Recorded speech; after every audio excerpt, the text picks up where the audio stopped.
Elias Jabbour, geógrafo formado pela USP, Universidade de São Paulo, um dos maiores estudiosos sobre a China no Brasil. Morou por quase 2 anos em Xangai, onde foi consultor do novo Banco de Desenvolvimento, o Banco dos BRICS, presidido por Dilma Rousseff. Em parceria com o italiano Alberto Gabrielli, falecido, ele é autor do livro China, o Socialismo do Século XXI. Há 2 anos, em 2022, a obra recebeu o mais importante prêmio literário para estrangeiros da China, o Special Book Award. Aos 49 anos, nascido em São Paulo, filho de um libanês com uma mãe paraibana, ele é professor licenciado da Universidade Estadual do Rio de Janeiro, a UERJ, e hoje preside o Instituto Pereira Passos, um órgão de planejamento de urbanismo da Prefeitura do Rio de Janeiro, sob o comando de Eduardo Paes. É casado, tem um filho, é corintiano roxo e é filiado há mais de 30 anos ao PCdoB, ao Partido Comunista do Brasil. E avisa para quem quiser ouvir, tem paixão pelo socialismo.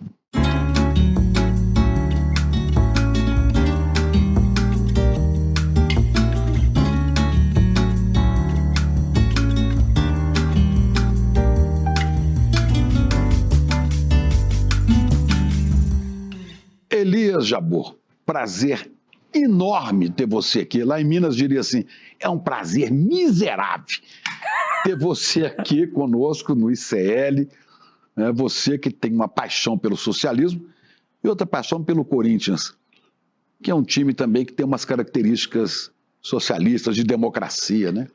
Muito bom te receber aqui, viu, cara? Chico, a parada, eu vou ser muito direto contigo aqui. Eu te acompanho há uns 30 anos, e eu sempre fui fã do seu trabalho. Eu sempre percebi que você, no jornalismo brasileiro, televisionado, sempre foi um ponto fora da curva. Eu faço uma comparação com o William Bonner, né? Você é mais culto que o William Bonner, é mais inteligente que o William Bonner, é mais espontâneo que o William Bonner, sabe? E faço a comparação porque ele era o âncora do Jornal Nacional. Era um sonho que eu tinha se entrevistado por você, então eu tô aqui realizando. Ele é mais inteligente, que ele tá lá no Jornal Nacional até hoje. Sim, mas o importante é que eu estou realizando um sonho aqui de estar com você. E eu estou muito feliz, assim, é inenarrável, como diz o outro, né? Pois é, eu só tenho um reparo a fazer na sua paixão corintiana, que você tem tudo para ser atleticano. Galo como eu. Seu nome é Elias Calil Jabbour. O maior presidente da história do Atlético. Elias Calil foi o maior presidente da história do Atlético, depois o filho dele, Alexandre Calil. Sim. Aliás, eu conheço o Alexandre Calil, tenho que falar, olha, o xará do seu pai é um cara genial, um gênio que eu entrevistei. O Atlético é um clube que eu tenho simpatia evidente por conta das origens dele serem muito semelhantes do Corinthians, né, que é o meu clube de coração. O Atlético que passou pelas mesmas provações que o Corinthians teve que passar para se afirmar no cenário esportivo mineiro e nacional. Então não tem como não gostar do Atlético, apesar do Atlético ter uma amizade e torcida com o Palmeiras, que é um contrassenso completo, mas eu gosto muito do Atlético e gosto do Inter de Porto Alegre também, que é um clube, obviamente, a cor do Inter é muito sugestiva, o nome é sugestivo. Eu também gosto do Internacional de Porto Alegre também. Pois é, e aí somos aves, né? Você é gavião, eu sou galo, isso, aves. Com certeza. Uma voa, a outra cisca aqui e dá esporada, né? Outra paixão sua é o samba. Sim, e a minha também, né? Sim, nos encontramos no camarote da Prefeitura do Rio esse ano, né? Você veio desfilar na Portela, eu tinha desfilado na Vila Isabel. Mas eu sou mangueira. É mangueira? Do Milton Nascimento estava. Ah, é verdade, agora juntei os pontos.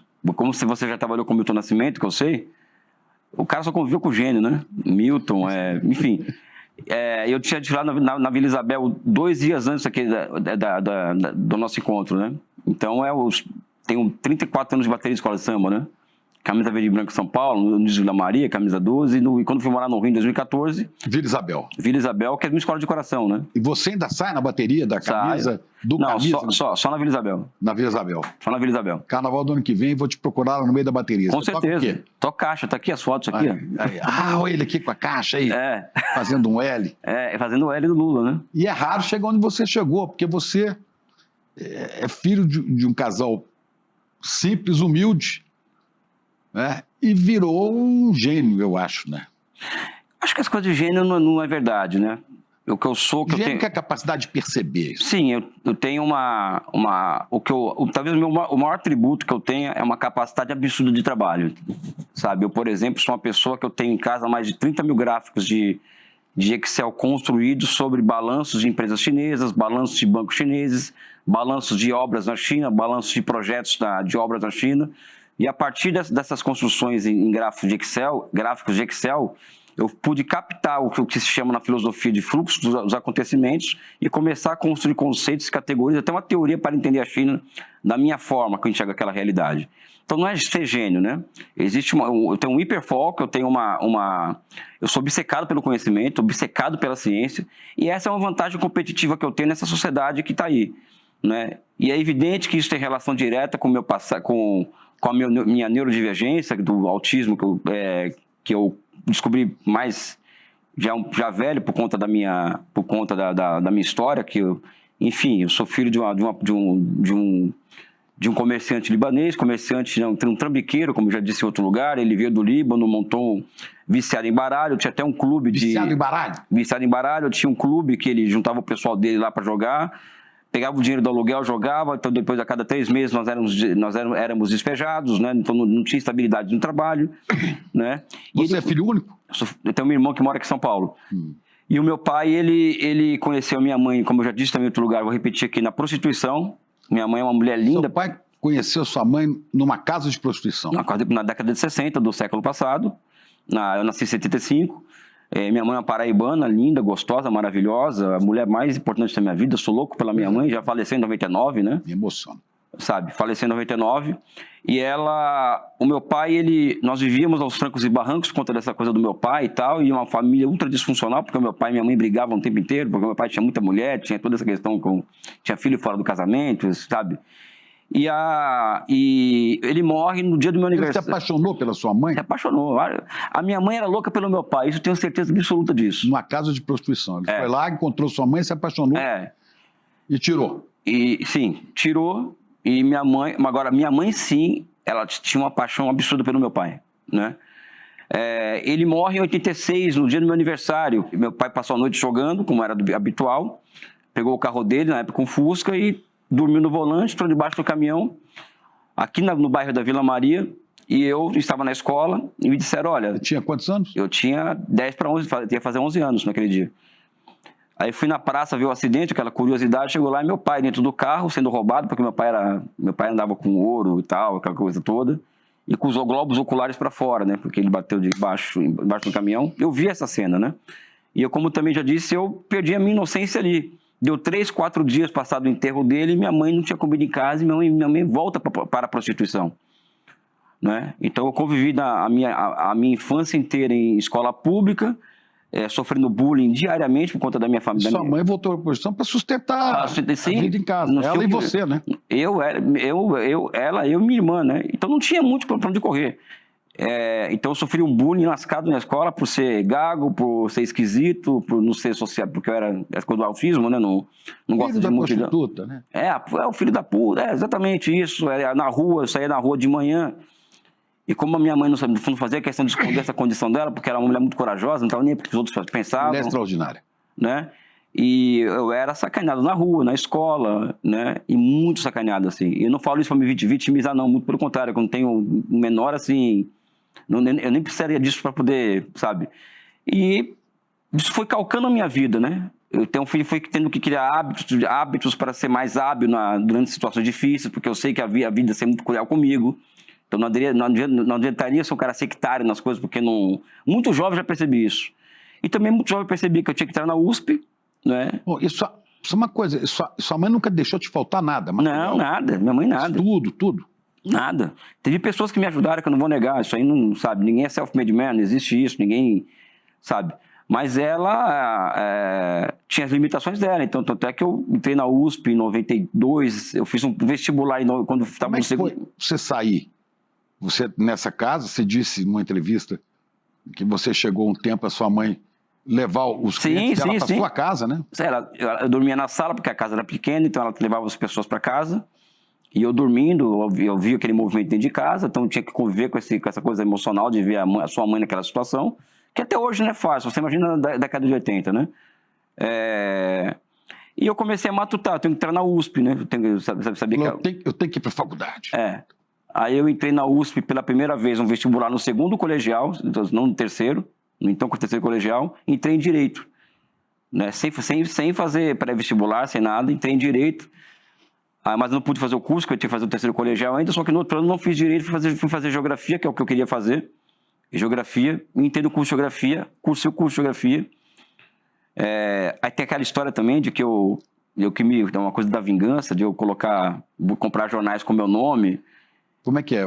A Folha de São Paulo, ela tinha aquela parte dos aprovados na USP, né? Assim como em Minas, assim, da FMG, Aí eu colocava o pincel atômico lá em cima do meu, aquela coisa fluorescente do meu nome, aí coloquei na porta. Seu nome estava bem colocado? Tava. Não tava colocação no vestibular, mas tava o meu nome lá, né? Aí eu coloquei... Você comprou vários jornais? Comprei e eu coloquei na porta das pessoas, assim, negócio de... O filho da puta entrou na USP, o seu, né? Sabe? Não. Filho da puta entrou na USP. Porque as pessoas... O seu, meu senhor? As senhoras... Não, porque eu era muito sacaneado pelas mães, sabe? E depois fiz mestrado, fiz doutorado. Aí eu percebi que eu ia ter que... Você fez mestrado e doutorado em Geografia? Na USP. Só que aí o que acontece? Desde a minha graduação eu percebi que eu tinha que conhecer o chamado DNA da sociedade, que, ou seja, se a biologia tem um DNA, as pessoas têm o seu DNA, qual que é o núcleo da sociedade? Então eu descobri, uma obviedade pela voz do Milton Santos, que o DNA da sociedade é o processo de produção de mercadorias.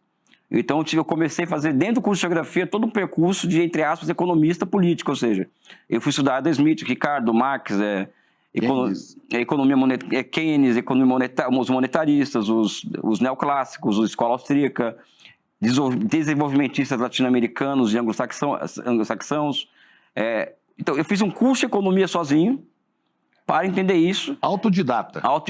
E aí eu saí do curso de Geografia e tal, e eu fui trabalhar na Câmara dos Deputados. Eu trabalhei 6 anos na Câmara e 4 no Senado, na assessoria da bancada do PCdoB. Aí, quando eu prestei concurso, prestei para professor de economia e passei e virei professor de economia, mesmo sem ser economista, sem ter nenhuma formação prévia em economia. Aí tem que passar pelo teste dos economistas, porque os economistas, eles são uma classe que se acha muito, né? Ou seja, eles não erram muitas previsões no Brasil. Os economistas, eles têm uma autopercepção muito interessante. Eles se acham muito, mas são pessimamente formados, né? Pessimamente formados. Então eu tive que buscar, nunca buscava, mas eu tive que ser aceito nesse meio, né? E eu contei com a ajuda de uma figura que eu tenho que falar abertamente, que é o professor Beluso, né? O professor Beluso é o primeiro professor de economia, a mente mais brilhante do Brasil. Ele me adota. Não tão brilhante porque ele é palmeirense, você. Exatamente. Ele me adota em 2003, 2004, foi meu co-orientador de mestrado, e até hoje nós escrevemos artigos juntos, né? Sabe? Então também tem muita sorte na vida de conhecer as pessoas certas na hora certa e tal, né? Mas é uma história que infelizmente é verdadeiro. Dificilmente uma pessoa, nas condições que eu vim, né, chegaria onde eu estou hoje, né? Sabe? Eu acho quase impossível. Se contar essa história e dissesse, esse cara que viveu sob essas condições, hoje é presidente do Instituto Pereira Passos, que é das instituições mais importantes do Rio de Janeiro, de urbanismo, de planejamento. Sim. Tendo sido assessor da Dilma no BRICS. Sim, passei 2 anos lá no Banco dos BRICS. Eu escrevi 6 livros sobre a China, um deles é esse que você relatou. Vai sair um 7º livro esse ano sobre a China. Eu tenho 70 papers acadêmicos publicados em jornais, em revistas brasileiras e estrangeiras. 30 e poucos capítulos de livro, ou seja, tem uma produção intelectual intensa. E você virou professor de que universidade? Da Universidade do Estado do Rio de Janeiro. A UERJ? A UERJ. De economia ou de geografia? De economia. É isso que você falou? De economia, sou professor de economia. A cadeira é teoria e política do planejamento econômico, né? Porque eu também tenho umas minhas manias de autista, né? O planejamento econômico foi o maior feito econômico do século XX, foi essa descoberta das técnicas do planejamento econômico, né? Que são parte das inovações institucionais que a Revolução Russa inaugura, né? Uma delas é a planificação em larga escala da economia. Isso influencia o keynesianismo, influencia a Europa Ocidental, a reconstrução europeia pós-Segunda Guerra Mundial. E eu acho que foi o grande fato econômico do século XX e continua sendo o maior fato econômico do século XXI. E para explicar isso muito rapidamente, porque hoje a tendência das micronarrativas é muito grande, né? A despeito de nós nunca termos reunido tantas condições para as metanarrativas. Por quê? Porque hoje você tem muitos dados à sua disposição, muita gente inteligente à sua disposição. Então, hoje existe um ambiente ultra propício para a construção de discursos e categorias e conceitos de totalidade, né? Apesar da tendência à dispersão, a tendência à fragmentação, às micronarrativas. Então, hoje existe com o Big Data, por exemplo, a possibilidade de você planificar uma economia em larga escala, como a China, por exemplo. Um planejamento que antigamente levava meses para as pessoas pesquisarem, né? Hoje está tudo... Hoje eu tenho um dado que eu trago que a União Soviética, para se completar a matriz de sumo-produto, que é aquela matriz que mostra quais são os setores que precisam de investimento, quais os setores estão superinvestidos e como fazer a transferência intersetorial de recursos, né? E quais são as inovações institucionais para isso, 6 meses. Na China demora de 6 a 18 minutos, hoje. 6 minutos. Isso explica por que a China é uma economia que cresce há 40 anos sem parar, né? É evidente que tem outras características da economia chinesa que explicam isso, mas essa é fundamental. Você vai me explicar uma coisa. Primeiro, essa sua ligação com a China. Eu tive um mês na China, visitando Pequim, Xangai, aquela cidade lá dos guerreiros de terracota, Xi'an, né? Tive ali... uma colega, a Sônia Bride, era correspondente lá, fui visitar, passei um mês lá com ela e saí de lá sem entender nada. Sabe que você chegar e falar assim, não entendi onde eu vi, o que é isso aqui, como é que essa sociedade se organiza, e você se aproxima e hoje é um entendedor daquilo, né? Como é que você foi se ligar à China, cara? Eu queria... Como eu te disse, eu cheguei no curso de graduação, aliás, vou dizer agora, eu cheguei no curso de graduação, eu já era militante do PCdoB, então a minha trajetória política começa antes da universidade, eu não entrei no PCdoB estando na universidade, né? E muito preocupado com o seguinte, acabou o socialismo, caiu a União Soviética e tal, mas vem cá, acabou mesmo, tudo é eterno, né? O capitalismo é eterno. E eu coloquei na minha cabeça o seguinte, eu quero provar as esquisitices de autista, né? Eu quero provar um dia que é possível cientificamente, a ciência dá conta da construção de uma sociedade que supere o capitalismo, ou seja, o socialismo, né? Então eu procurei o próprio professor Milton Santos, que foi meu primeiro orientador no curso de Geografia. Grande geógrafo brasileiro. Sim, e ele falou, é uma ótima questão, mas vou te encaminhar para uma outra pessoa te ajudar, que é o professor Armin Mamigonian. Ele falou, Elias, o professor Armin, é a China, porque a China é uma experiência socialista, né? E ninguém achava que era naquela época, né? Então eu passei a estudar a China e a China passou a ser a minha unidade de análise. Por quê? Porque ela é a formologia social, é a forma social que garante para mim os elementos fundamentais de análise para que eu prove a minha hipótese sobre a cientificidade do socialismo. E como possibilidade concreta de superação do capitalismo. Exatamente. Agora, quando você fala da China, né? Eu estudei muito a China. É difícil a pessoa hoje, no Brasil, por exemplo, estudar muito a China. Você não tem um material tão... Agora com a internet tem, mas eu não tinha um material tão vasto assim para estudar a China. Você estudou e depois... Como é que você estudou isso? Depois você foi lá. Quantas vezes você foi à China? Eu comecei a estudar a China desde 94. Em 96, meu primeiro artigo científico sobre a China é aprovado para publicação. É livros, né? Livros, e o meu orientador, ele tinha vários textos soltos dele, assim, que ele coletava por jornais e tal, e ele me ensinou a fazer pesquisa, né? Em português não, né? Português, francês, inglês, essa coisa toda, né? Então eu comecei a estudar... Você fala essas línguas todas, leio tudo? Não, eu falo muito bem inglês, eu leio, eu escrevo, né? E os outros idiomas eu vou me virando enfim, eu vou me virando conforme a necessidade, né? Mas o inglês, sim, como eu disse para você, eu tinha que aprender inglês. Eu nunca fiz curso de inglês na minha vida, né? Então eu tive que, com 12 anos de idade até hoje, tá nessa coisa do falar inglês, de escrever por si próprio, de entender os verbos, de estudar. É outra obsessão que eu tive durante um bom tempo da minha vida, foi isso, né? Aí eu defendi em 97 trabalho de graduação individual sobre a China, e a minha primeira viagem foi em 2004 para a China. De 2004 até hoje, eu visito a China frequentemente. 2004, 2009 e 2023/24, eu viajei pela China inteira. O que significa a China inteira? Eu conheci todas as capitais de província, eu conheci todas as capitais de regiões autônomas, eu andei a China inteira de trem, de barco, de avião, de ônibus, né? De mochila nas costas. Mochila nas costas. Eu sou um mochileiro profissional, ou seja, então eu fui de Xangai para Pequim, para o Xinjiang, para o Tibete, para Gansu, eu conheço a China inteira. Então eu conheço desde o capital financeiro mais avançado que você vê em Xangai ou Shenzhen até a vila camponesa mais simples que você pode imaginar na China. E eu fui lá 3 vezes nesses mesmos lugares, né, para ver a evolução disso, né? Eu me impressionei muito com a China. Eu fui a Pequim, eu já imaginava mais ou menos como é que seria. Beijing, que eles falam, né? Beijing. E depois a Xangai. Em Xangai é outro astral. Xangai parece uma coisa futurista. Isso em 2005, tem 20 anos, né? Em 2005. Isso aí sem entender direito, que a referência que a gente tinha de um país comunista era a União Soviética. E a China parece que não tem quase nada a ver com aquilo, né? Não. É outra coisa. E eu te pergunto, a China é um país comunista? A China é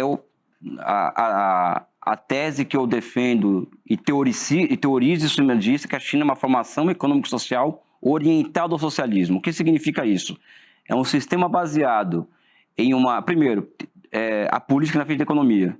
Existe um bloco histórico que chega ao poder em 49, comandado pelo Partido Comunista, o seu Exército de Libertação Popular e os outros partidos políticos chamados democráticos que estão na frente da frente ampla que governa a China desde 49, sob a hegemonia do Partido Comunista. Na base desse poder estão as chamadas Assembleias Populares, né? Ou seja, cada quarteirão, cada vila, cada cidade, cada microcosmo chinês tem a sua Assembleia Popular que elege o delegado para a Assembleia que está acima. Seria seu deputado local. O deputado local, o vereador do vereador, né? E o que acontece? Você vai me perguntar, como que faz para um deputado federal, por exemplo? O vereador do vereador é eleito lá no bairro dele e de forma indireta, de forma congressual, ele chega até a Assembleia Popular Nacional. Só que ele fica somente 2 semanas em Pequim por ano e volta para a base no resto do ano. Ele passa o ano inteiro junto com o povo dele. Com o povo dele, e é o povo dele que o caça, não é os pares, né, como é no Brasil, por exemplo, né? Isso significa que a China, por exemplo, tem uma rotação de mais de 40% a cada Assembleia Popular Nacional que elege a cada 4 anos. Esse delegado, se ele não estiver funcionando a contento, a sociedade tira ele e põe outro. Põe outro. E mais do que isso, né? O parlamento chinês, por exemplo, ele tem hoje 40% de trabalhadores especializados e camponeses, né? Nenhum parlamento do mundo tem isso, né? Então, é um parlamento que representa quase que fielmente a estrutura social da sociedade chinesa, né? Então, eu não acho que seja uma ditadura, é empobrecedor. Isso é uma democracia, uma forma diferente de... Eu chamo de democracia não liberal, uma democracia popular que está reconstruindo formas de representação popular que existem há mais de 2.000 anos. Que a China é uma sociedade, é um estado que tem 2.000 anos. E as organizações... E tem gente que defende a tese que a China só é o que ela é hoje porque aquele país se organiza socialmente, as pessoas, há mais de 2.000 anos. Elas se organizam na base da aldeia para reivindicar as obras públicas, né? Como, por exemplo, as obras de contenção à enchente, né? Isso já tem mais de 2.000 anos, né? Então, o exercício da participação popular na política na China é algo que remonta a mais de 2.000 anos, né? Não é uma novidade do socialismo, o socialismo apenas aperfeiçoa essa possibilidade do país, né? Pois é, mas não é igual os países chamados democratas do Ocidente, que elege um presidente, que põe seus ministros e que manda fazer as coisas. É diferente, né? É diferente porque, primeiro, que não tem o poder do dinheiro, né? Nas campanhas eleitorais. Então, na China não existe isso, tá? Políticos ganham bem? Eu não sei te dizer se ganha bem ou não. O que eu imagino que aconteça na China é que os parlamentares chineses, eles recebem o valor do seu trabalho remunerado no que ele faz. Eu acho que é isso, mas deve ter alguma compensação para isso, tá?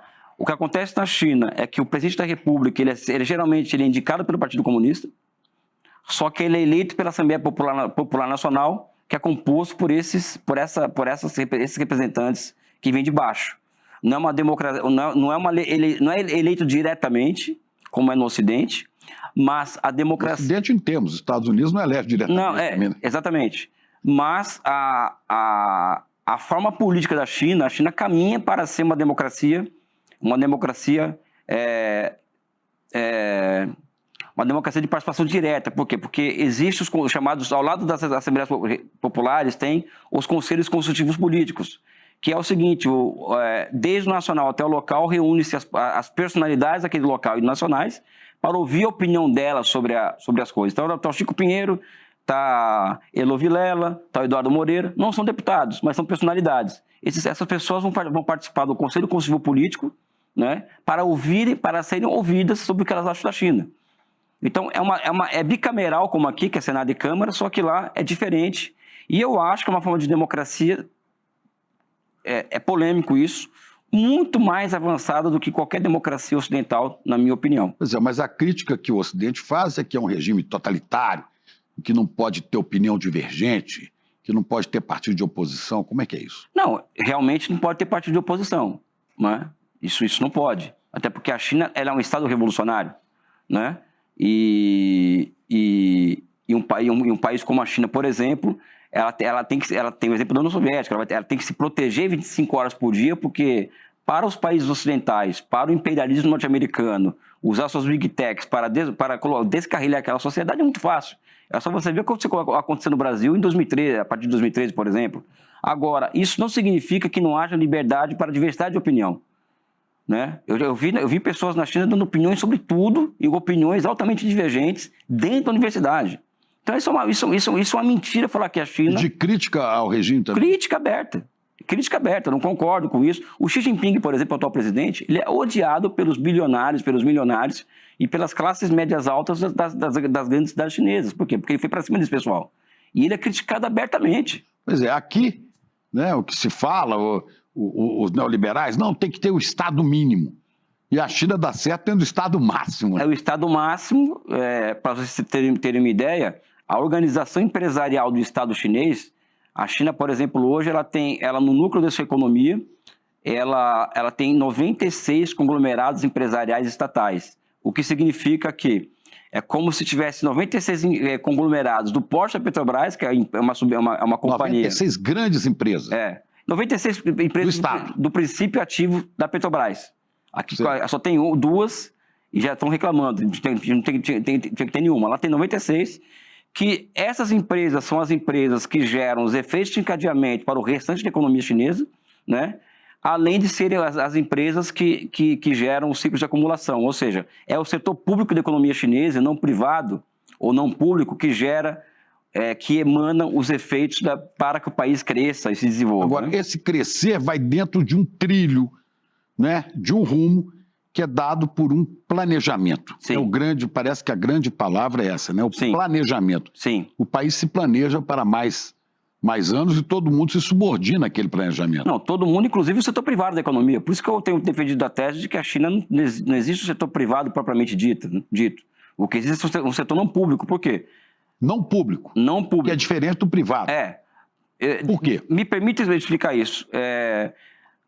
O que nós conhecemos enquanto propriedade privada, ela nasce na Inglaterra e ela é fruto de 140 anos anterior da Revolução Industrial e Revolução Puritana, onde inovações institucionais foram dando condições para a chamada lei dos cercamentos, que é o quê? Que é a tomada do público pelo privado, né? E a desapropriação camponesa. Então, a propriedade privada surge dessa forma na Inglaterra e ela é sacralizada logo em seguida. Então, até que as leis todas são para o quê? Para proteger a propriedade privada. Na China, a propriedade privada ela é uma concessão do Estado. Tá? O Estado pode tomar de volta aquilo lá. E mais do que isso, hoje na China, eu não acho que a China seja um país como a Coreia, como o Japão ou como a província de Taiwan, que são estados desenvolvimentistas, né? Ou state-led development. Não, acho que a China é um communist-led development. Por quê? Porque quem controla o desenvolvimento do país é o Partido Comunista. O Estado é apenas um instrumento do Partido Comunista. Mas o Partido Comunista não é um grupo pequeno que define o que vai acontecer. Não, é 100 milhões de pessoas. É 100 milhões de pessoas. É 100 milhões de membros. Né? O que eu estava falando antes, só para poder voltar aqui? Está falando do planejamento, da maneira que se organiza a propriedade Por exemplo, privada. Eu vou chegar nesse ponto que você levantou agora no último. A propriedade privada na China, qualquer empresa privada com mais de 100 funcionários, ela é obrigada a ter um CEO do Partido Comunista. Isso significa intervenção direta do Partido Comunista sobre investimento privado no país. Então, o setor não privado, na minha opinião, é não público, ela está subordinada completamente ao Partido Comunista. Isso é capitalismo. Mas ela pode dar lucro para os donos dela. Claro, pode dar lucro. Por isso que tem milionários lá. Por isso tem milionários e bilionários, só que é o seguinte, nos últimos 5 anos caiu pela metade o número de bilionários e milionários. Né? Por quê? Porque essa contradição entre rico e pobre na China está se tornando uma contradição que está travando o próprio desenvolvimento do país. Então, o Xi Jinping, por exemplo, ele tem uma política, por exemplo, de perceber que a principal contradição da sociedade chinesa é distributiva. Então, ele está enfrentando abertamente os bilionários e milionários. E enfrentar abertamente esses caras não é mexer nos esquemas de propriedade. Tanto é que na China, por exemplo, mais um dado, é bom a gente ter estatística e dado empírico para mostrar, na China, 5 anos atrás, apenas 5% dos ativos das empresas não públicas ou privadas era de propriedade do Estado. Hoje é 30%. Então, na China, hoje, existe um processo de inovação institucional onde se percebe o avanço do Estado / Partido Comunista sobre o setor privado. E isso é uma forma de você diminuir também a desigualdade. Por quê? Porque boa parte dos lucros do setor privado chinês vão ter que ser direcionados para grandes empreendimentos públicos, né? É isso que explica, por exemplo, aquela nossa conversa anterior, como que a China consegue, em 20 anos, construir 45 mil quilômetros de trens de alta velocidade. Eu tive na China em 2005, exatamente há 20 anos. Sim. Em 20 anos fizeram 45 mil quilômetros de estrada de ferro de alta velocidade. Nós, em 40 anos, não conseguimos ainda fazer o trem entre Rio e São Paulo, de 450 quilômetros. Eles fizeram 40 mil de alta velocidade. 45 mil. 45 mil. É trem vai chegar a 70 em 2035. Trem que vai a mais de 300 km por hora. Mais. Eu viajei num em Xangai, que vai do centro até o aeroporto, que é quase 500. Isso. Né? Então, eles conseguem fazer isso. Conseguem. Né? E isso é porque existe uma organização do Estado para atender demandas reais da sociedade. Existe um projeto nacional, existe um projeto que foi vencedor em 49, com a Revolução de 49, e esse projeto está sendo executado. Mas ele é revisto. Não, claro, é reinventado, é revisto. Tanto é que fala-se, por exemplo, que na China não muda os políticos, porque é o Partido Comunista que manda, mas as políticas mudam o tempo inteiro. É diferente do Ocidente, que muda os políticos, mas as políticas não mudam, né? É neoliberalismo pela direita, pela esquerda, né? Que é geral, né? Na China, não. Na China, as políticas mudam o tempo inteiro. Como aqui mudam os governantes, mas o Estado permanece. Agora tinha que ter um planejamento. Não, a gente precisa ter uma maioria política convencida disso. O grande desafio... Eu estava tendo um programa o Eduardo Moreira fez um debate aqui sobre os rumos à esquerda, aquela coisa toda. Eu estava na China e assisti isso daí, né? E eu acho que a grande questão da esquerda brasileira hoje, primeiro, ela perceber que não existe solução fora dela se enxergar enquanto brasileira, ou seja... eu vou mudar a realidade brasileira, e para isso tem que conhecer o Brasil. Para elaborar um projeto nacional. E o segundo é que o mundo hoje ele vive em torno de grandes projetos nacionais de desenvolvimento.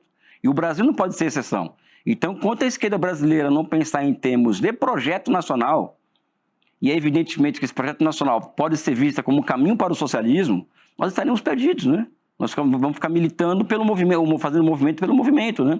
E não criando uma visão nacional e sofisticada de país, né?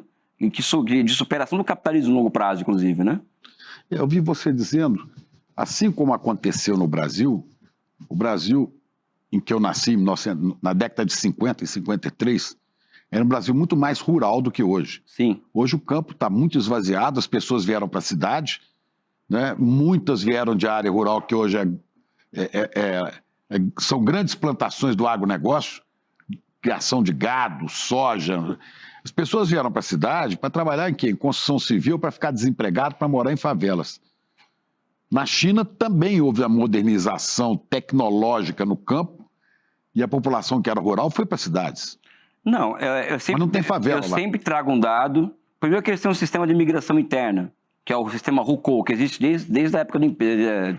Tem mais de 1.500 anos esse sistema de controle de migração interna.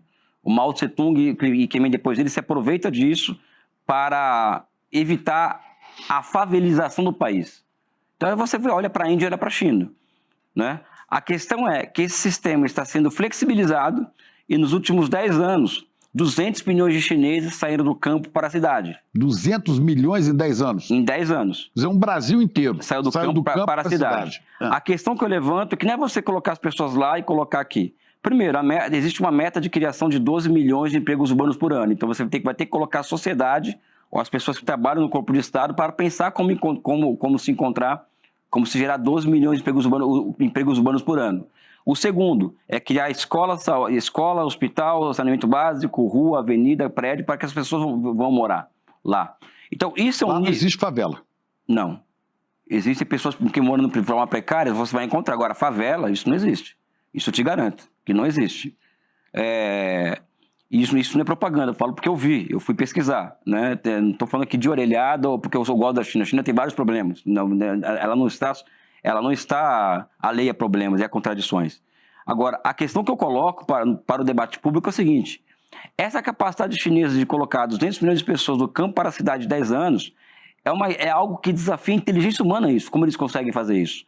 E quando for diferenciar capitalismo e socialismo fora de um debate infantilizado sobre socialismo, para mim isso é socialismo, ou seja, somente o socialismo é capaz de produzir um fenômeno como esse, que é tirar 200 milhões de pessoas do campo e colocar na cidade de 10 anos, sem que provoque as imensas contradições que nós vivemos no Brasil há 40 anos, né? Favelização, alta criminalidade, exército industrial de reserva, tudo isso nós vivemos no Brasil. A tragédia urbana do Brasil, né? Genial, a violência, né? A falta de saneamento, exatamente. A fome, a pobreza. E mais do que isso, Estados Unidos, Europa. Eu passei por Frankfurt numa dessas minhas viagens aí. Eu passei por Frankfurt, aí eu fui descendo no centro da cidade. Eu saí da estação de trem, meu amigo, o Chico, eu vejo uma Cracolândia na minha frente. Em Frankfurt? Em Frankfurt. É um bairro árabe, inclusive me identifiquei muito, porque é um bairro árabe, com comida árabe e tal. Aí eu fui no hotel porque eu queria dormir. Aí fui perguntar pro dono do hotel, porra, que é a situação social que rapaz, aqui tá ótimo, vai pra Munique pra você ver como que tá. Tá muito pior do que isso aqui. Ou seja, é Europa, né? Então aqui, Europa e Estados Unidos, a sua sociedade se fragmentando em desigualdade, drogadição, etc, etc. Falta de emprego. Falta de emprego, de perspectiva, e a China tá bombando, né? Ou seja, vamos fechar com os olhos fechados para aquela realidade? Temos que copiar aquilo, não temos que copiar aquilo lá. Sabe o que me impressiona muito, Elias? A gente liga a televisão no Brasil, qualquer canal de televisão, né? Inclusive TV a cabo de notícia, e muitas TVs dos Estados Unidos. Eu não sei se é proibido ou o que é.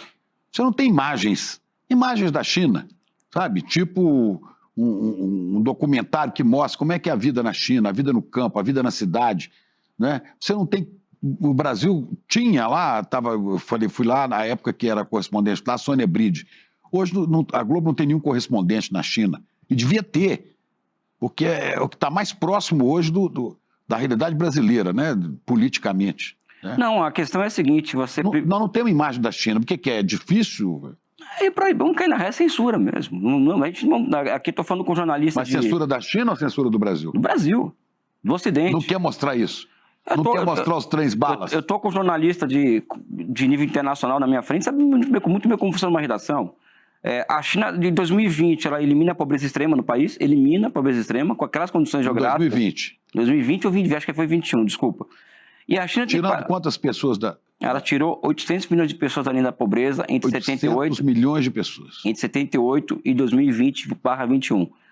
A China tem passado por momentos chamados momentos de Sputniks de forma contínua. Então, uma hora é a explosão do 5G, depois a explosão do Big Data, agora a explosão da inteligência artificial. DeepSeek, né? Que é o momento de Sputnik, né? Aquele momento em que a China demonstra que está na fronteira tecnológica e está desafiando o mundo capitalista nesse sentido.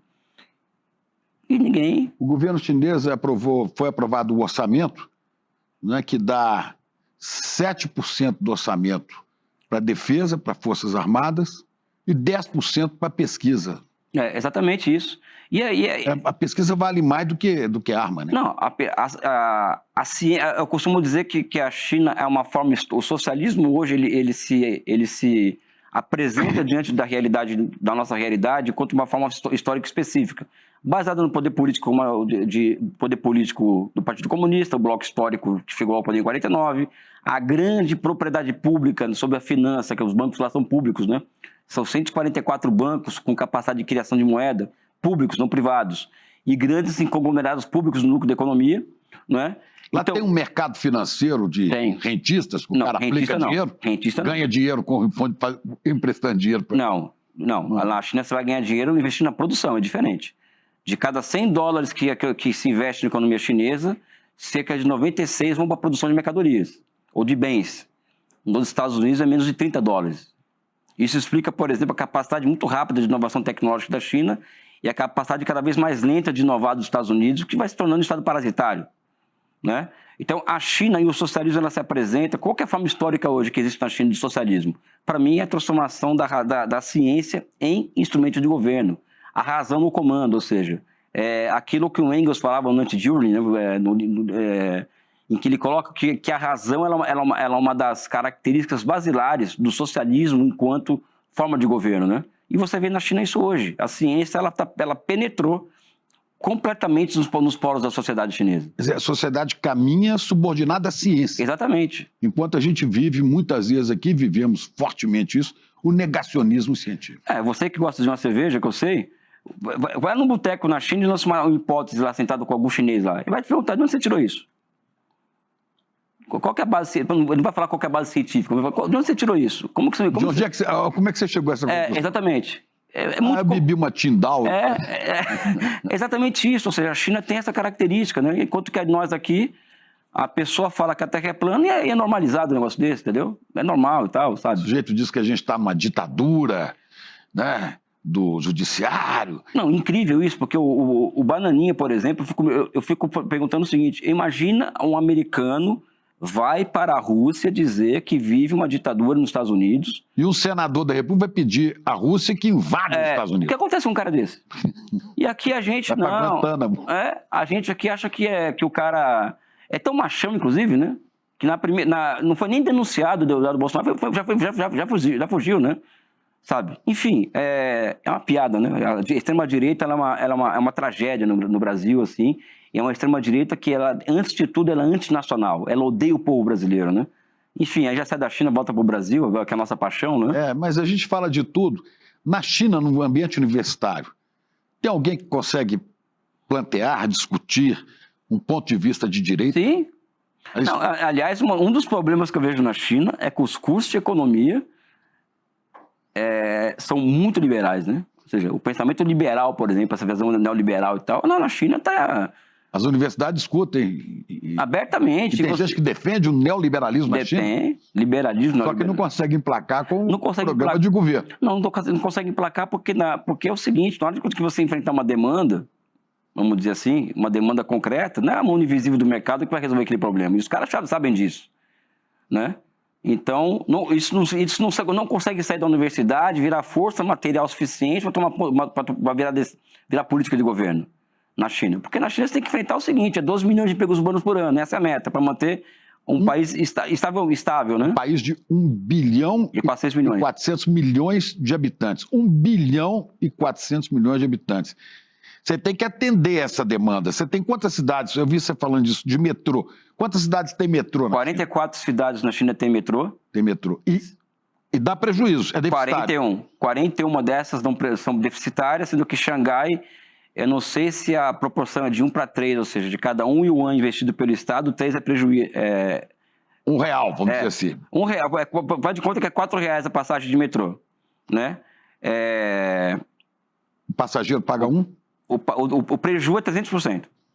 O prejuízo que é operacional... Mas o Estado banca isso. O Estado banca. Porque tem que ter serviço público de qualidade. Exatamente. Banca porque também é o seguinte, Chico, o banco é público. Aí o banco cria moeda que é fiduciária, ou seja, uma moeda criada pelo Estado, e empresta para uma empresa pública. No final das contas, quando você vai pegar esse livro de contabilidade... Fica tudo lá dentro. Você joga fora, que isso aí... falar que isso é terraplanismo econômico, vai gerar inflação. Mas é assim que a China funciona. É banco público gerando moeda fiduciária, que é moeda pública, e tendo como contrapartida a geração de bens e serviços. Ou seja, a China é uma economia cada vez mais voltada para a satisfação das necessidades materiais da sua população. Essa que é a verdade, né? Investimento pesado em ciência, em pesquisa, em educação. É pesado. Pesado assim. O que é? Cara, eu vou falar o que é. É não saber de onde sai tanto dinheiro para isso. Eu costumo dizer, para provocar os neoliberais, que a China está queimando dinheiro em praça pública para alcançar e ultrapassar os países capitalistas centrais em matéria de ciência, tecnologia e inovação, principalmente inteligência artificial e também as infraestruturas de semicondutores. Nós entrevistamos aqui, até sugiro, se você não viu, procure lá, Chico, primeira entrevista, Miguel Nicoleles. Esse grande cientista brasileiro. É o maior cientista do Brasil, né, talvez. Estava lá quando ele foi premiado na China agora, recente. Ele não foi porque estava doente. Depois ele foi. Depois ele foi. Não, Miguel Nicoleles não tem palavra, é Brasil. O Nicoleles me contou aqui que ele chegou à China, né, e houve uma comitiva para levar ao lugar que ele ia receber o prêmio, que ele achava que ele era um jogador da seleção, porque ele era ovacionado, tinha batedor para levar. O cara é cultuado na China pela inteligência, pelo cientista que ele é e premiado lá. Aqui, se você falar na rua, alguém sabe quem é Miguel Nicoleles? Ninguém sabe. Não, é esculachado. Ele foi indicado 2 ou 3 vezes para o Nobel da Ciência. Sim. Para o Prêmio Nobel, ou Nobel, né, que a gente fala. O Nobel de Ciência. Agora, eu tenho certeza que por essas ligações dele para a China, então não vai levar esse Nobel nunca. No Brasil, por exemplo, se você fala que é professor, o pessoal fala, mas o professor trabalha, né? Porque a imagem do professor no Brasil é muito ruim, né? Você pode perceber isso. Na China, o professor é valorizado, né?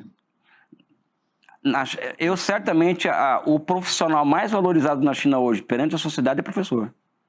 Porque tem essa questão do confucionismo, da valorização da educação, ou seja, que é muito das sociedades asiáticas em geral, né? Então, o professor na China, ele é uma figura reverenciada, né? Eu, por exemplo, nos lugares, o que você faz da vida? Eu sou professor. A forma como me tratava já mudava, né? Nos lugares que eu ia na China. Você vai falar que você era professor. Eu sou professor. Pronto. Pronto, nem de economia, nem primário, sou professor. A forma de tratamento mudava, né? Reverenciado, valorizado, né? Exatamente. Agora, você foi várias vezes à China para conhecer, para estudar. Depois você foi parar no BRICS mesmo. Você foi morar lá e trabalhar lá um pouco. Sim, eu conheci a presidenta... Tinha trabalhado antes, não? Não, eu conheci a presidenta Dilma Rousseff em 2021, quando eu lancei meu último livro. Ela participou do lançamento, ela leu meu livro, comentou meu livro, depois nós viramos amigos, né? E passamos a ter uma relação muito próxima, nós passamos a ter uma relação muito próxima, e depois, quando ela foi para o banco, ela me convida para ser um consultor sênior do banco, né? E orientado a trabalhar no setor de pesquisa do banco. Do BRIC. Do Banco dos BRICS, novo Banco de Desenvolvimento, né? Eu fiquei lá depois da missão cumprida que eu tive, 1 ano e 7 meses, quase, 2 anos, porque o trabalho do banco começou antes, né? E voltei ao Brasil. Mas eu posso dizer para o meu filho, quando ele crescer, que eu trabalhei com uma ex-presidente da República, tive uma convivência intensa com ela durante quase 2 anos, né? E trabalhei num banco multilateral e tive na China vivendo naquela sociedade e viajando todos os finais de semana pelo país durante quase 2 anos, né? Pois é, seu filho tem um distúrbio de... Tem.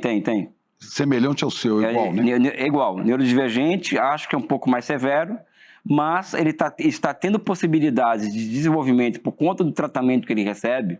E foi uma dica da Dilma Rousseff. A Dilma, eu fui 2 lugares, apresenta a Dilma e tem um podcast na internet chamado Papo de Subúrbio, que é coisa de subúrbio carioca. Apesar de ser paulista, fui lá falar de um subúrbio da Vila Isabel. E a Dilma, no momento, ela chegou para mim e falou assim, Elias, eu falei do meu filho e tal, eu falei, meu filho tá com essa questão. Eu falei, Elias, o canabidiol pode ajudar o teu filho a enfrentar essa questão. E na mesma semana, a pessoa do Papo do Subúrbio falou, olha, o meu filho tomou canabidiol e começou a falar, porque o meu filho não falava, né? Você também não falava? Não falava até os 5 anos, falava com muita dificuldade até os 5 anos e até os 8 eu era meio que motivo de piada na escola, até os 8, 10, 11, eu sempre... Eu já era esquisito porque era antissocial, né?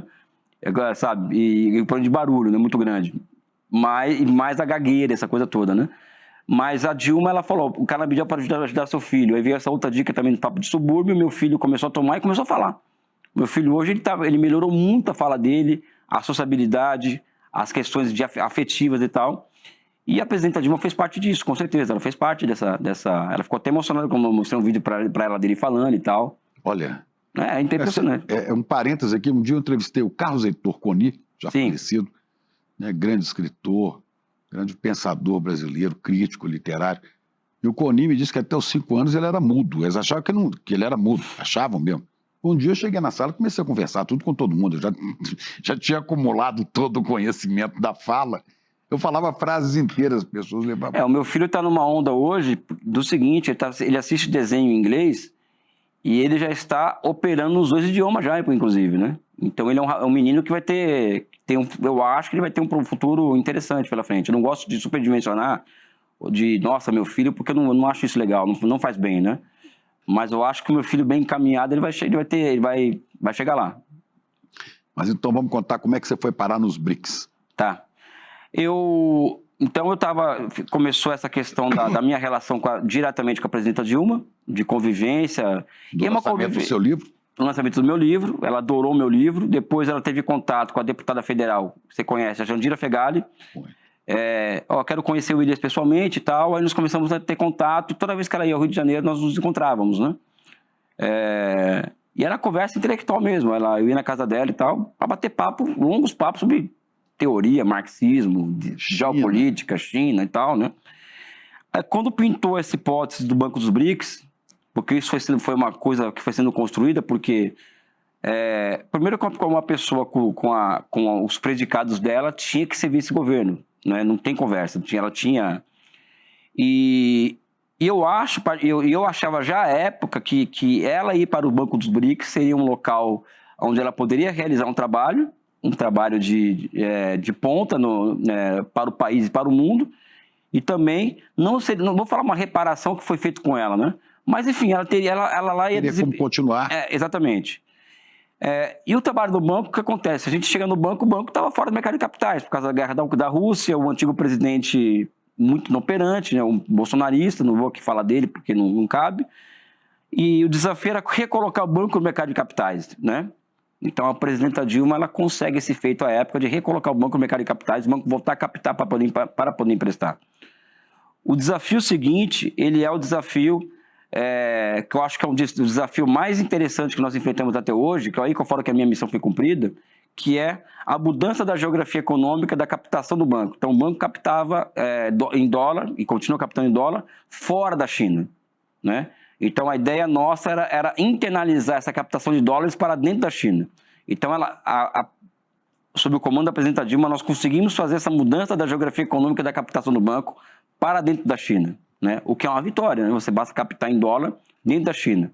E também o desafio de emprestar em moedas locais. Porque qual que é a tendência no mundo hoje? A tendência do mundo hoje, com o rompimento das cadeias globais de valor, com protecionismo, Covid-19, guerra na Ucrânia, é que se criar mercados regionais, né? E cada região vai se embrenhando do ponto de vista da divisão social de trabalho de cada região, né?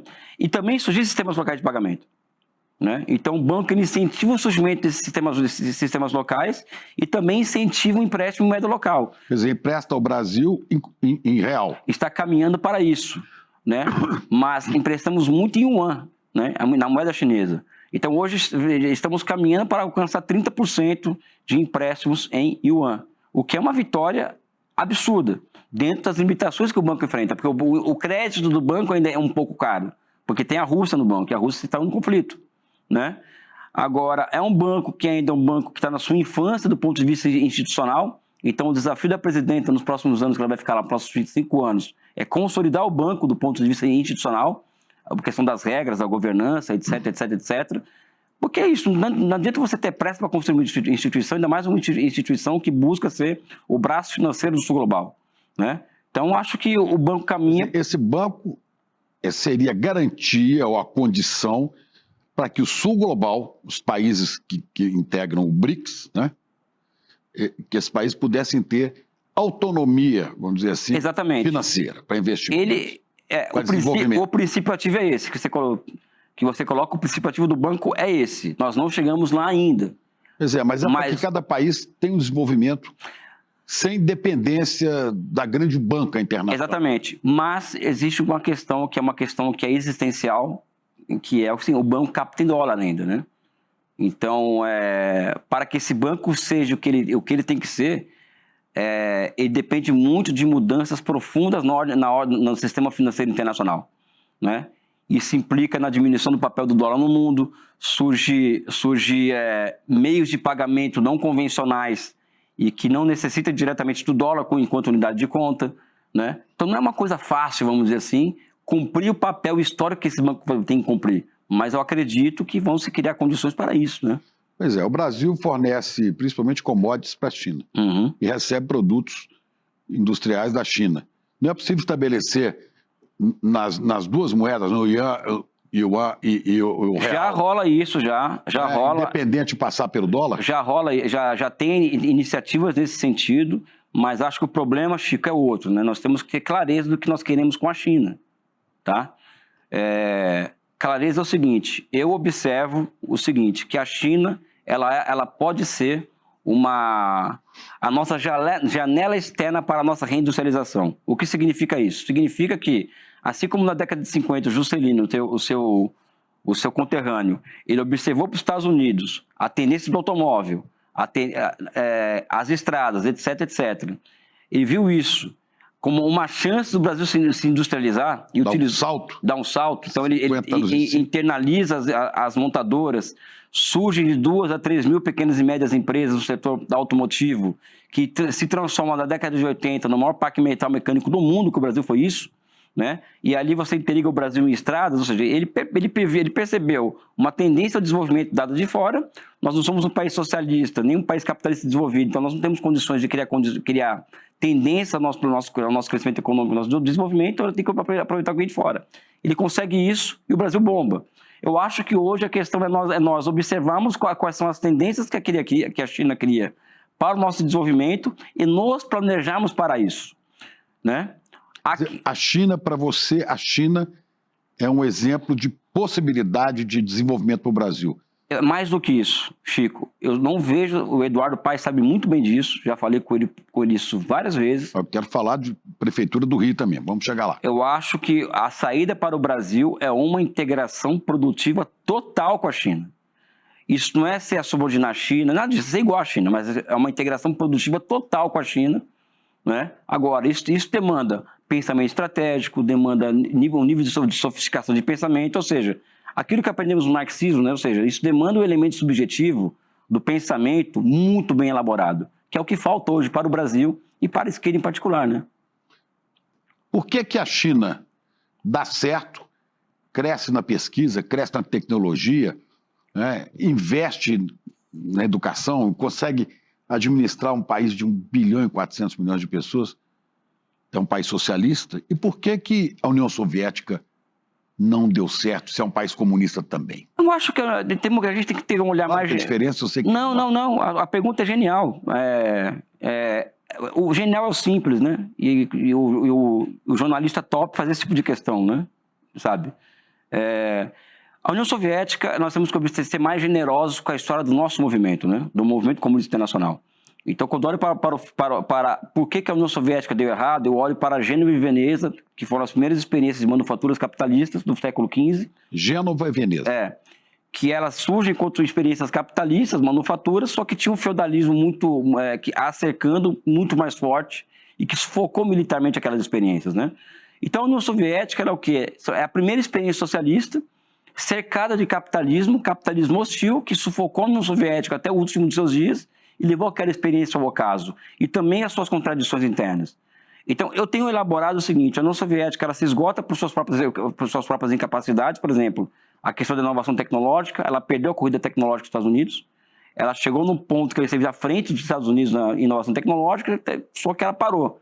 O modelo soviético deixou de ser funcional. Mas ela não cuidou da população, das suas necessidades básicas. Eu acho que é aí que está a questão. Ela cuidou. Da pobreza. Ela cuidou. Eu acho que ela cuidou. A União Soviética ela alcançou níveis de... Chefes políticos passaram a ser bilionários. Exatamente. Aí que está a questão. A União Soviética, até a década de 70, por exemplo, ela teve índices de sociabilidade, as mulheres no trabalho, a ascensão das mulheres, da emancipação feminina, educação superior, educação infantil. A União Soviética tinha dados fantásticos disso daí.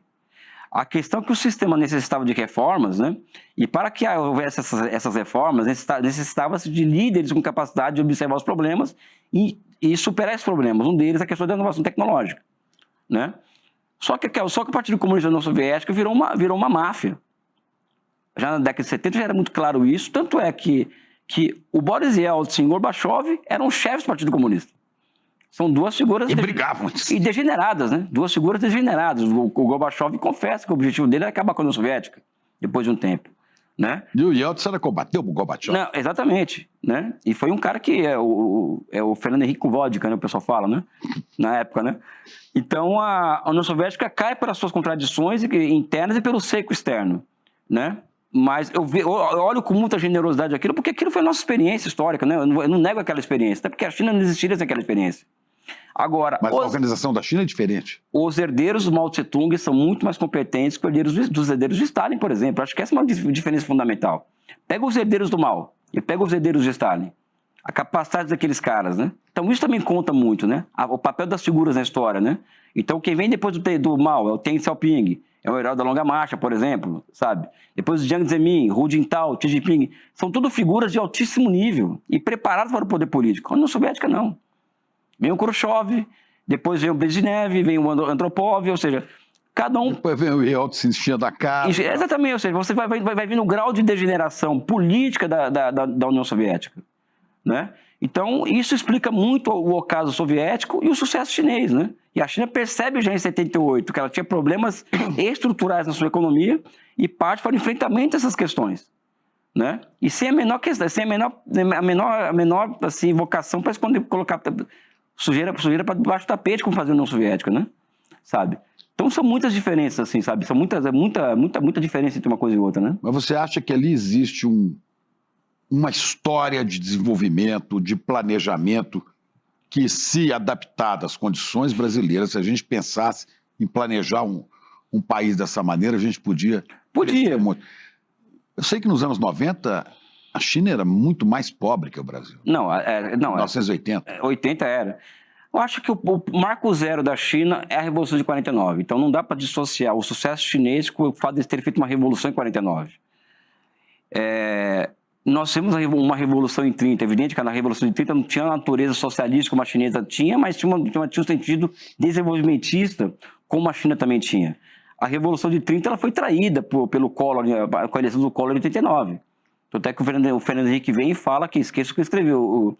Eu vim aqui para acabar com o legado do Getúlio Vargas. Os governos que vêm depois do Fernando Henrique, tirando Lula e Dilma, estão aí para destruir com o legado de Vargas no Brasil. Não é? Temer, Bolsonaro, sabe? Com o legado do desenvolvimento econômico, da grande empresa nacional, enfim, dessa potência industrial que virou o Brasil em 50 anos. O Brasil sai da Idade Média em 30 e entra na Idade Contemporânea em 80. Em 50 anos fez o caminho que a Europa demorou 600. Eles fizeram isso foi tudo destruído em 40 anos. Porque Lula e Dilma foram governos sob altas restrições institucionais de caráter neoliberal, que eles não conseguiram enfrentar, não tinham força para isso, né? A China não. A China não traiu 49. A China vai se renovando os ideais da Revolução de 49 e adaptando ao espírito do tempo, né? Essa que é a diferença fundamental, né? Nós traímos a Revolução de 30, que é a do Getúlio Vargas, né? E a China não traiu a Revolução de 49, né? É uma outra coisa, né? A única coisa que eu lamento, né, é esse pavor que instigaram na classe média, nos pobres brasileiros, né? Esse pavor do comunismo. O comunismo é um perigo, né? E as pessoas não sabem como se vive na China. Realmente, só o conhecimento liberta. Para você se livrar disso tudo, você tem que conhecer. Aí você pode ser contra, ser a favor, mas conheça. Agora, como conhecer? Se nenhuma imagem da China nós não temos. Eu me assustei com esse dado de que em 20 anos fizeram 40 mil quilômetros de ferrovias de alta velocidade. Nós temos no Brasil 30 mil quilômetros de ferrovias, sendo que só 20 têm condição de operar e em baixa produtividade. Não conseguimos fazer um trem de Rio para São Paulo de 500 quilômetros. Quer falar que a China define a China como uma autocracia, ditadura de trabalho escravo, né? A China, os salários na China nos últimos 10 anos cresceram 170%, acima do PIB, da produtividade e da inflação. Os salários na China. Isso não é opinião de propagandista, isso é dado estatístico científico. Repita. Em 10 anos, os salários na China cresceram em média, salários urbanos 170%. Acima do 170% acima do PIB, do crescimento do PIB, acima da inflação e acima da produtividade do trabalho, tá? Ou seja, a mão de obra chinesa hoje, industrial, é 4 vezes mais cara que a brasileira hoje. O trabalhador industrial chinês ganha O chinês trabalha 7 dias por semana? Os trabalhadores industriais não. As leis trabalhistas são muito claras para o setor industrial, por exemplo. Agora, existe uma cultura do trabalho muito impressionante na China. Você vai na China, qualquer comércio está aberto no final de semana. Isso é um problema, tem que ser observado das leis trabalhistas, mas também muita cultura asiática isso também. Se você perguntar para mim qual é o maior desafio brasileiro hoje, eu falo, é a formação de uma outra maioria política que esteja capturada para uma visão de projeto nacional de desenvolvimento, ou seja, reconstruir o país do ponto de vista produtivo, financeiro, etc., etc., reconstruir o Brasil ideologicamente. Nós precisamos de uma ideologia que nos signifique e nos ressignifique de dentro para fora, né? Não... O que é que acreditamos? Exatamente, o que nós somos, não é? Esse é o X da questão, formar uma outra maioria política, construir uma firmeza ideológica em torno do que é ser brasileiro, ou seja, qual que é a nossa ideologia? Né? Nós temos que construir isso, porque o Brasil tem um problema muito sério de fragilidade ideológica muito grande. Nós somos frágeis ideologicamente, nós não acreditamos no Brasil. Mas nós já tivemos grandes pensadores do Brasil. Exatamente. Você falou do Inácio Rangel, é um... Sim. Vamos anotando esses nomes, que é bom a gente pesquisar. Inácio Rangel, Darcy Ribeiro, Celso Furtado, Milton Santos, Aziz Abissado, Milton Santos, grande... Sérgio Buarque, Caio Prado, Josué Castro. Existe uma gama de brasileiros, Clóvis Moura, uma gama de brasileiros, Florestan Fernandes, de alto nível, sabe, e de nível mundial, que as pessoas nem leem mais isso na universidade. Hoje, por exemplo, uma pessoa tem um artigo acadêmico aprovado, o interessante é que ela tenha muitas citações em inglês, por exemplo. Isso chama-se fragilidade ideológica, nós temos uma fragilidade ideológica muito grande. Agora, construir esse pensamento político e acabar com essa fragilidade ideológica é uma missão da qual você se encarregou agora, desde 1º de janeiro, que você é presidente do Instituto Pereira Passos a convite do prefeito Eduardo Paes. Quer dizer, é uma coisa pequenininha, é um instituto, mas muito conceituado no Rio de Janeiro, né, municipal, que pensa a organização urbana, geográfica e o planejamento de uma cidade. Você está lá presidindo o Instituto Pereira Passos. Pode ser que em pouco tempo o Eduardo Paes seja o governador do estado. Aí não sei se tem como expandir isso.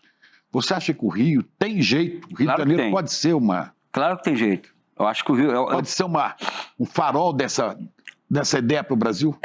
Por exemplo, essa questão da China, por exemplo, eu comento com o Eduardo muitas vezes o seguinte, se o Brasil não quer isso, temos que querer. Ou seja, eu acho que o Rio de Janeiro, o estado, a primeira cidade, ter um hub de desenvolvimento regional, e o estado serem, por exemplo, o que a Guangdong, que é a província mais rica da China, foi historicamente para o progresso do país. O que significa isso na prática? Na prática, o Rio tem um projeto muito claro de reindustrialização, porque o Rio de Janeiro, assim como o Brasil, se industrializa muito rapidamente e ela se desindustrializa muito rapidamente, né? Então, o desafio do Rio de Janeiro passa pela sua reindustrialização. E o Instituto Pereira Passos, por exemplo, quando o Eduardo Paes fala, Elias, a missão é a seguinte, agora, Instituto Pereira Passos é urbanismo e também economia. E o desafio seu lá vai ser o de transformar aquilo em um think tank. O think tank para pensar o desenvolvimento do Rio para os próximos 10, 15, 20 Elaborar um planejamento para mostrar como é que o Rio vai crescer. Exatamente. Essa é a ideia nossa de transformar o Instituto Pereira Passos em um grande think tank. Aliás, que o desafio nosso, eu falo isso aqui, eu falo ao vivo isso, é transformar o Instituto Pereira Passos em um think tank de referência internacional, né? Então, o Eduardo Paes, nosso amigo comum, inclusive, ele nos encarregou e vai nos entregar as condições de transformar o Instituto Pereira Passos nisso. E é evidente que isso vai irradiar para o Rio de Janeiro. O Instituto Pereira Passos elaborar um projeto, um plano, né, uma diretriz de desenvolvimento para a cidade do Rio e depois para o estado do Rio, sim, que permaneça mesmo que você tenha mudanças de governo. Sim, essa é a ideia. A ideia é essa porque... é provocar o pensamento estratégico, né? Ou seja, na reunião do secretariado do Rio de Janeiro, do Rio, que eu faço parte do secretariado, apesar de ser presidente da autarquia, o papel nosso é da provocação, ou seja, provocar para o pensamento estratégico, né? Porque o dia a dia da prefeitura é dia a dia, é miséria, né? Vamos dizer assim, não se discute grandes questões, né? Porque não tem tempo mesmo, é difícil, né? Então o papel nosso que o Eduardo nos coloca, o seu papel é provocar esse tipo de pensamento mesmo, né? Ele me colocou lá para isso, né? É provocar o tempo inteiro o pensamento estratégico, ou seja, o Rio de Janeiro tem que, por exemplo, na minha cabeça, dobrar o PIB do Rio em 10 anos. De que forma? Temos que pensar isso. Nós temos que ter uma questão e buscar resposta. Eu acho que essa que é a questão. Esse é o ponto-chave. Como é que o prefeito Eduardo Paes, que é do PSD, até o partido mesmo, partido Kassab, né? Como é que o prefeito Eduardo Paes chama um comunista do PCdoB para organizar seu planejamento? Como é que é essa aproximação ideológica? Cara, primeiro parece difícil. Parece. É que para mim eu não tenho dificuldade com diferente, assim. Mas ele não tem dificuldade com você? Não, de jeito nenhum. Eu e o Eduardo Paes, assim, foi uma empatia à primeira vista, porque nós pensamos... Porque qual que é a arte da convivência humana e da política, né? Não é ficar buscando pontos de divergência o tempo inteiro, é buscar pontos de convergência. Então, eu e o Eduardo Paes, nós temos inúmeros pontos de convergência. Uma delas é de que o Rio tem jeito, né? Ele acha, com a cabeça dele, você também acha que tem jeito. E ambos acham que passa por ação estatal gigantesca. Porque o Eduardo Paes, por exemplo, né, por mais que ele tenha um histórico de um liberal, ele é um cara que tem que pedir votos na periferia, no subúrbio, tem que pedir voto em favela. E na medida que o Eduardo ele começa a andar em favela no Rio de Janeiro, ele percebe que a mão invisível não resolve nada. A mão invisível do mercado. Então, ele é um cara muito sensível para essa questão. É evidente que ele não é um cara que pensa o Estado como eu penso, por exemplo. Mas nós temos muitos pontos de convergência. E eu busco, e ele também busca, porque são duas pessoas minimamente inteligentes, exercitar esses pontos de convergência. E não é somente isso. Tem uma equipe que sou eu, a Maria Silva, que foi presidente do BNDES, liberal, o Osmar, que é um secretário de Desenvolvimento Econômico, que veio do BNDES, um rapaz super talentoso, que não é um cara de esquerda, e o Sidney Levy, que também não tem nada a ver de esquerda, que é o presidente da Veste Rio. É a equipe econômica dele. Nós pensamos diferente no fundamental. Ideologicamente. Não, só que nós temos uma missão, que é fazer aquela cidade se desenvolver. Dá certo. Então, nós colocamos de lado as nossas divergências, ninguém toca em ponto que é sensível entre nós, para focar no fundamental. Como, por exemplo, como atrair investimentos chineses para o Rio de Janeiro. Né? Então, hoje nós estamos em um estágio no Rio de Janeiro de pensar como atrair, como uma estratégia do Rio de Janeiro para atração de investimentos que atendam às demandas do Rio de Janeiro. Não atender às demandas chinesas por si só, como acontece quando eles vão investir fora da China. Né? É como atender às nossas demandas e como fazer isso. Né? Essa é a grande ciência que nós estamos tentando elaborar hoje no Rio de Janeiro. Né? Pois é, então você começa agora uma missão nova no Brasil, no Rio de Janeiro, que é um desafio gigantesco. Às vezes você olha aquela cidade e fala assim, isso aqui não vai ter jeito nunca, né? Não vai ter jeito nunca. De 6 governadores, 5 já foram presos. Quer dizer, um negócio assim, né? O Estado é dominado pelo narcotráfico, pelas milícias e por líderes evangélicos, não todos, mas uma boa parte, picaretas. Sim. Esse é que manda no Estado do Rio de Janeiro, que são igrejas picaretas, claro que é igrejas sérias, mas igrejas neopentecostais picaretas, que manipulam as pessoas, milícias que controlam com poder de força as pessoas e o tráfico que ameaça todo mundo. Quer dizer, como é que você sai dessa equação? Não, mas vai dar certo. Eu acho que o bloco político que o Eduardo lidera no Rio de Janeiro hoje, bloco esse que também está à esquerda dentro dele, está o PT, está o PCdoB, né? Eu acho que esse é o bloco histórico que vai levar o Rio adiante, na minha opinião, né? E o Eduardo tem essa capacidade de unir os extremos, né? Ele é muito hábil, né? É muito inteligente, muito hábil. Eu converso às vezes com o prefeito Eduardo Paes e falo com outras pessoas, né? Para mim, o Eduardo me lembra muito o Juscelino Kubitschek. Você deu uma entrevista falando exatamente isso. Ele lembra o Juscelino Kubitschek por essa questão da coragem de enfrentar... Ele é um realizador, como eu já disse, né? De conviver com... Convive com tudo diferente de todo lado. E vai fazer Brasília, por exemplo, como ele fez, né? Contra tudo e contra todos. O Eduardo derrubou a perimetral contra tudo e contra todos no Rio de Janeiro, né? Ao mesmo tempo que a história o coloca numa condição de ser um homem da questão democrática no Brasil. Isso me remete ao Teotônio Vilela, que veio do seio da ditadura para denunciar as prisões da ditadura e viram o Menestrel das Alagoas. Evidente que, guardadas as devidas proporções históricas e de personalidade, o Eduardo é um mix dessas figuras históricas que a gente está comentando aqui. Ele diz, por que você faz isso? Porque eu acho que é fundamental nós universalizarmos e darmos universalidade aos nossos líderes políticos no Brasil. O Eduardo tem essa essa característica de que une dessas duas figuras, né? E eu acho que é disso que o Brasil vai precisar muito no futuro, né? De uma figura como Eduardo Paes, né? Vocês têm conversado muito, eu acho isso muito bom. Com certeza. Estou assistindo aqui, quero te entrevistar, falando de avanços já conquistados em breve. Vamos fazer isso. Obrigado, mestre. Obrigado demais. Foi emocionante. Obrigado. Um gavião aperta a mão de um galo. Com certeza. Sabe aquela história que no Brasil nada funciona porque o povo não presta? Pois é, isso nunca foi verdade.